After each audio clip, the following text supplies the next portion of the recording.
is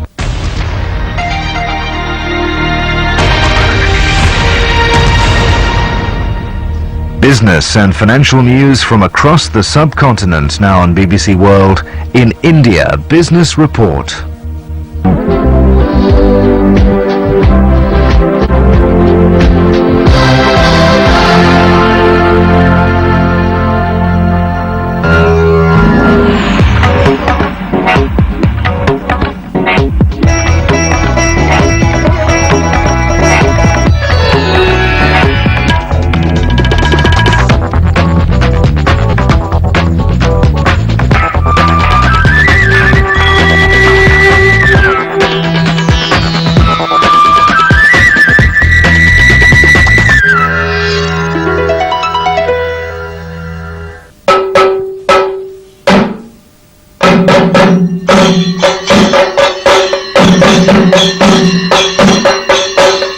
Kerala, the South Indian state famous for its natural beauty.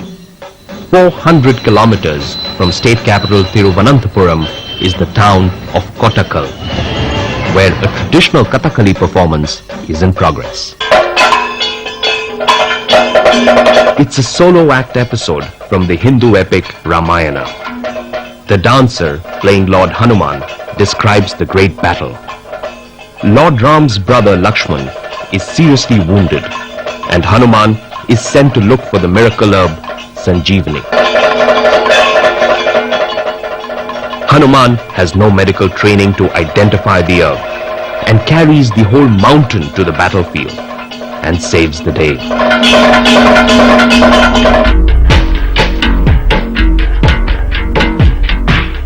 The Ramayana is believed to be 3,000 years old.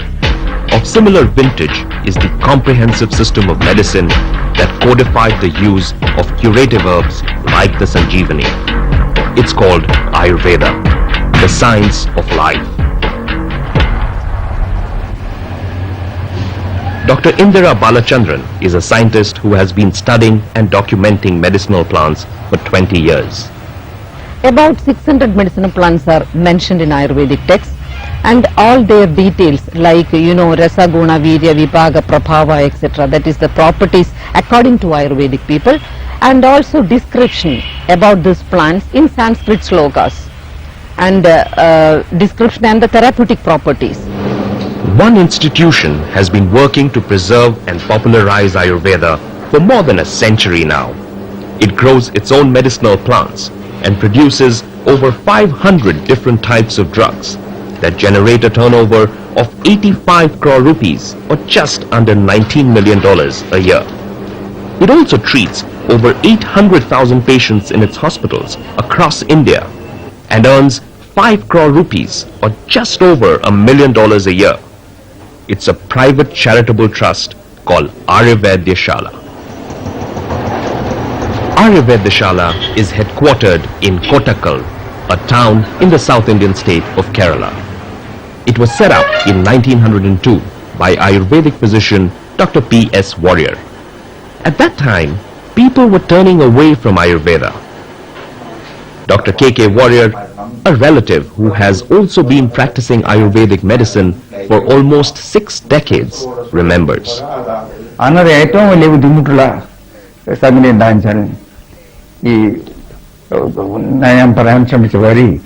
ആയുർവേദത്തിൽ വിശ്വാസമുള്ള ആൾക്കാർക്ക് പോലും ഇതൊരു പഴയ ചികിത്സാ സമ്പ്രദായമാണ്, അത് 100% ശരിയാണെന്ന് വിശ്വാസമുള്ള ആൾക്കാർക്ക് പോലും നല്ല മരുന്നുകൾ കിട്ടാത്തതുണ്ട്. അത് ഒരു ചികിത്സാ പദ്ധതിയായിട്ട് എടുത്ത് ഉപയോഗപ്പെടുത്താൻ സാധ്യമല്ലാത്തൊരു നിലയിൽ അന്ന് എത്തിയിരുന്നു. Founder Dr. P.S. Warrior decided to combine ancient formulae with the latest machinery and scientific techniques to produce modern Ayurvedic medicines. What he ended up with was a breakthrough no one had thought of yet, the Ayurvedic pill.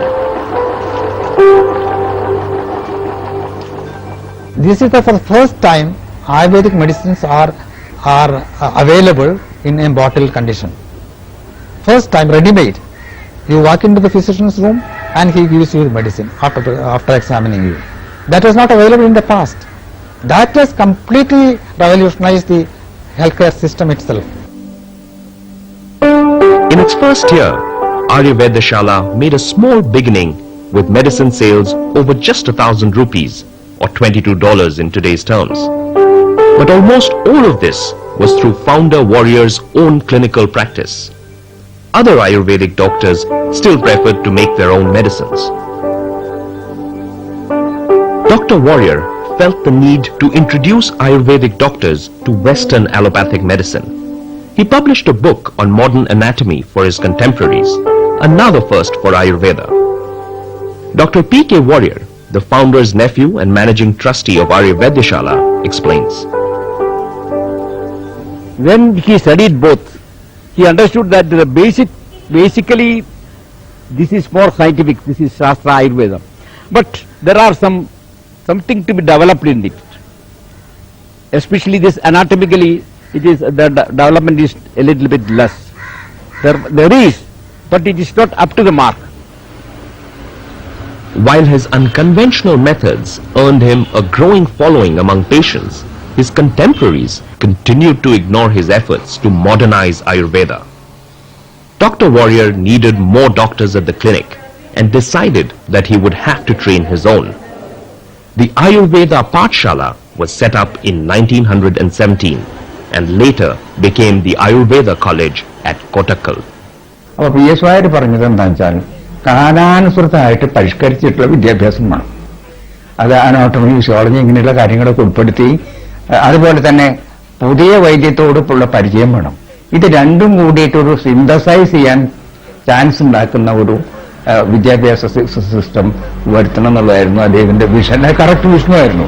ഇപ്പം modern സയൻസുകാരും ഒക്കെ തന്നെയാണ് പറയുന്നത്. Over the next 7 years, as word of the efficacy of Dr. P.S. Warrior's medicines began to spread, other Ayurvedic physicians began prescribing these to their patients. By 1924, the sale of medicines had jumped to over 71,000 rupees or just under $1,600 in today's terms. To popularize the medicines further, Dr. Warrior decided to do away with his consultation fee at the clinic. He also started a charitable hospital for poor patients. By the time Ayurvedashala celebrated its 25th anniversary in 1927, its medicines had become popular throughout Kerala. Sales were just below 98,000 rupees or $2,200. For his efforts to revive Ayurveda, Dr. P.S. Warrior was awarded the title of Vaidyaratnam, Jewel of Physicians, in 1933 by the British rulers. As the demand for medicines grew, Ayurvedashala faced a new problem. It was getting difficult to find high-quality raw materials. These medicinal plants are procured from our forests and natural habitats with the help of professional herb collectors and suppliers who supply them to the factory. But due to rapid destruction and over-exploitation of our forests, many plants have become rare and endangered, many are on the verge of extinction. The non-availability of genuine drugs in required quantities force the pharmacists to substitute or adulterate with the easily available and spurious ones, which tells upon the efficacy of drugs. Dr. P.S. Warrior knew that it would be impossible to grow all the medicinal plants needed in-house. So he decided to set up a 115-acre herbal garden 30 kilometers from the factory. This garden, which was established in 1934, now supplies Ayurvedashala with the 400 different varieties of best quality herbs that form the benchmark for all external procurement. Over the next decade, Ayurvedashala emerged as a premier institution known throughout South India for its high-quality medicines. It had taken its first steps at expansion through 2 outpatient clinic-cum-dispensaries at Kozhikode and Palakkad in Kerala.